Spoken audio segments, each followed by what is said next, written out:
Кошаркарите на Соколи од Штип одлично ја започнаа 2025 година, откако на првиот меч од пролетниот дел забележаа победа над Бутел во спортската сала Јорда Мијалков во Штип со резултат од 87-76.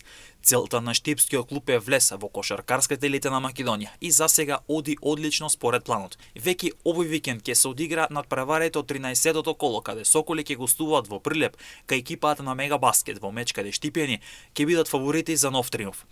Работнички 2018 на домашен терен ќе се соочи со екипата на Водно Санс, додека пак дербито на колото ќе се игра во Струга меѓу Црн Дрм и Маđари, две екипи претенденти за влез во прва лига.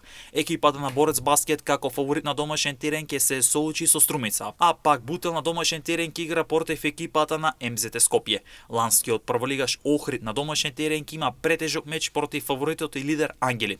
Во однос на табелата екипата на Ангели е прва со 22 бодови, а толку има и Соколи од Штип кој е втор. На третото место е Маđари со 21 бод, Борец Баскет е четврти со 20 бодови, а толку има и Црн Дрим кој е пети.